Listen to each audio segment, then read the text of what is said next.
सोचो जरा, आज अगर दुनिया एक दिन के लिए बंद हो जाए, no internet, no charging, no data, no power, सबसे पहले कौन सा सिस्टम कोलैप्स करेगा? सरप्राइजिंगली जवाब ईवी, एआई या सोलार नहीं है। जवाब है इलेक्ट्रिसिटी का फ्लो। और इलेक्ट्रिसिटी का फ्लो जहां से गुजरता है वहां एक मेटल साइलेंटली काम करता है, जो है कॉपर। कॉपर फ्लैशी नहीं है, इसका कोई ज्वेलरी हाइप भी नहीं होता, पर जब दुनिया फ्यूचर की बात करती है, जैसे AI, data centres, EVs, clean energy, तो कॉपर हर जगह क्वाइटली प्रेजेंट होता है। आज का वर्ल्ड सिर्फ डिजिटल नहीं हो रहा, बल्कि इलेक्ट्रिफाइड हो रहा है। एआई को इंटेलिजेंस बनाने के लिए इलेक्ट्रिसिटी चाहिए, डेटा को मूव करने के लिए हेवी पावर इंफ्रास्ट्रक्चर चाहिए, और पावर को सेफली कैरी करने के लिए copper. Modern AI data centres का एग्जाम्पल ही ले लो। ये सिर्फ कंप्यूटर्स का रूम नहीं होते, ये हाई पावर फैक्ट्रीज होते हैं। नॉर्मल वायरिंग वहां काम नहीं करती, इसीलिए वहां थिक कॉपर बस बास यूज होते हैं।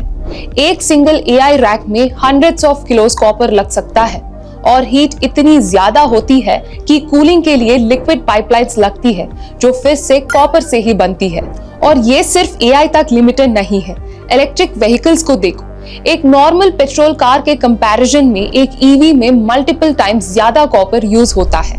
बैटरी कनेक्शंस, मोटर्स, वायरिंग सब कॉपर डिपेंडेंट है। सोलर और विंड एनर्जी भी उतनी ही कॉपर इंटेंसिव है। पैनल्स को ग्रिड से कनेक्ट करना हो, विंड फार्म्स को पावर लाइन से जोड़ना हो, कॉपर के बिना ये सिस्टम चल ही नहीं सकता। अब यहाँ एक इंपॉर्टेंट ट्विस्ट आता है। डिमांड तो फास्ट ग्रो कर रही है, लेकिन कॉपर की सप्लाई फास्ट ग्रो नहीं कर सकती। कॉपर माइनिंग कोई स्विच नहीं है जो ऑन करते ही सप्लाई आ जाए।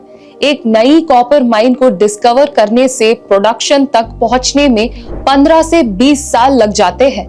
ऊपर से पुरानी माइंस में कॉपर के ग्रेड धीरे धीरे गिर रहा है।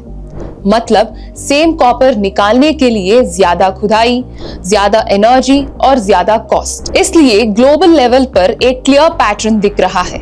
डिमांड ऊपर जा रही है, सप्लाई टाइट है, और जब ये दोनों चीजें एक साथ होती है, प्राइसेस पर प्रेशर नेचुरल होता है। इंडिया के लिए ये और भी रिलेवेंट है, क्योंकि हम कॉपर का नेट इंपोर्टर है।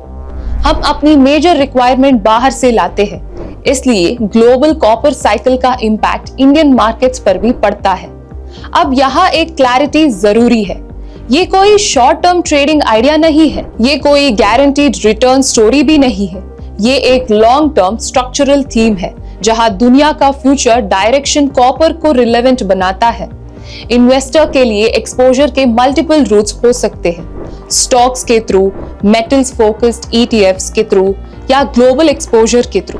पर सिर्फ कॉपर प्राइस देखकर डिसीजन लेना रिस्की हो सकता है।